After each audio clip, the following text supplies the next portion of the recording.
Driving for Uber and the controversial stand your ground law is in the news. What up, folks? Once again, it is your boy Tim with another ride sharing video. Now, the left-leaning liberal in me often pushes back in regards to stand your ground laws. Nevertheless, this is a self-defense case where yours truly can see light at the end of the tunnel in regards to a stand your ground self-defense claim. This is coming to you out of Hollywood, Florida. I'll tell you, anytime you hear about a stand your ground case, it always seems to involve Florida for some reason. Nevertheless, there are many states that have the stand your ground laws in place, but Florida always seems to make the news. Why the hell is that? This story we covered happened back in November of last year. This is a 19-year-old Uber passenger that decided while the ride was in progress to make a change to the destination.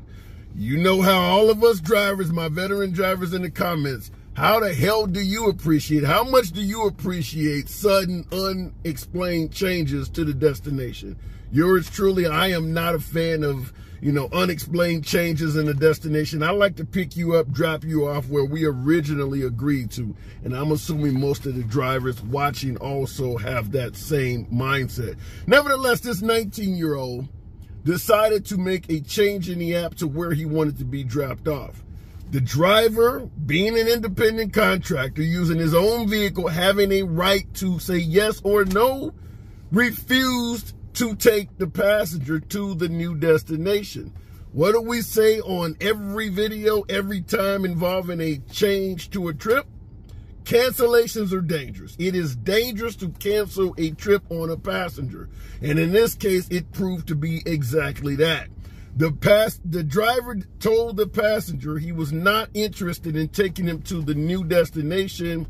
And according to both the driver and the authorities, that passenger, that 19-year-old passenger, proceeded to start beating the ass of the driver.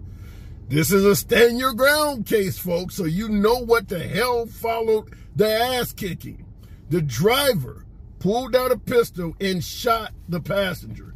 Now, in regards to the shooting, obviously now the authorities are involved. And in regards to the passenger being shot, he was shot in the back. So the family of the passenger, 19-year-old, my son was a good old boy. He was not aggressive. He was just coming to his grandmother's house. We did the story on this when this actually happened back in November of last year. Anyhow, this passenger, after being shot in the back, according to the authorities, shot in the back, the bullet exited his chest.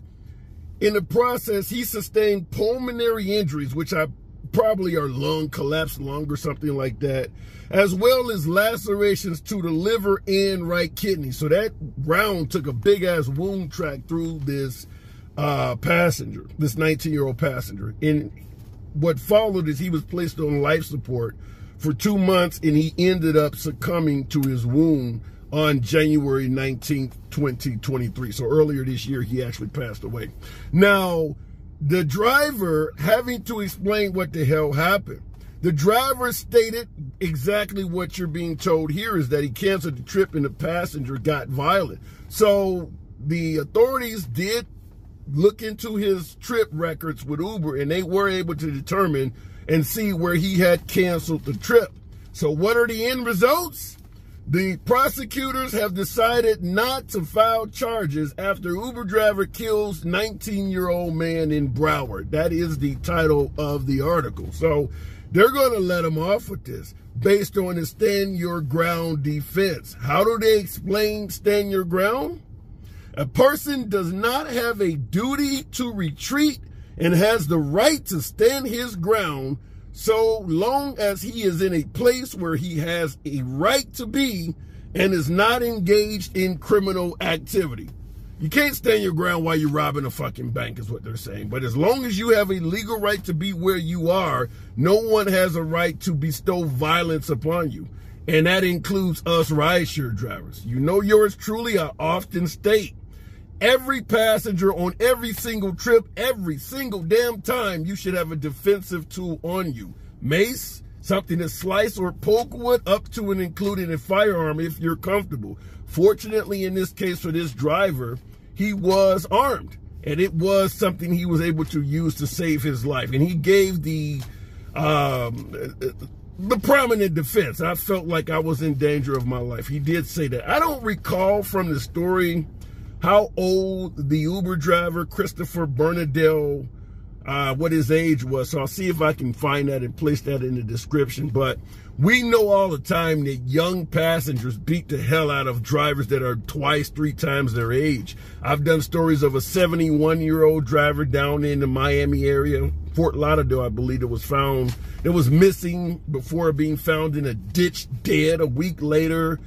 We just did a story out of Chicago where 2 juveniles pistol whipped a 71-year-old Uber driver before taking his vehicle. So being old, being elderly does not stop nefarious characters from bestowing harm upon the driver. They're not even just taking our damn cars anymore. They're actually bringing ass whoopings, robbings, and all types of other shit with them. So carry your defensive tools on you. Nevertheless, cancellations are dangerous. That is what we're talking about. Have you ever had to cancel a trip? If so, how do you, I mean, we all have to cancel trips. That's part of rideshare driving. But have you ever had a passenger get angry, maybe deliver some choice words to you, or better yet, get aggressive, if not violent with you, for simply telling them, I don't want to take you to this new location you're putting in? Most veteran drivers have had this experience, but I wanted to present this question because a hell of a lot of new prospective drivers watch some of the programming, and it's good for you to know this because this can help you lead to making a decision whether you want to do this shit full time or at all to make some side income. Stay safe out there, folks. Keep your defensive tools on you. Be prepared. It's your boy Tim, as always. Subscribe to the channel, and I'll see you in the next video.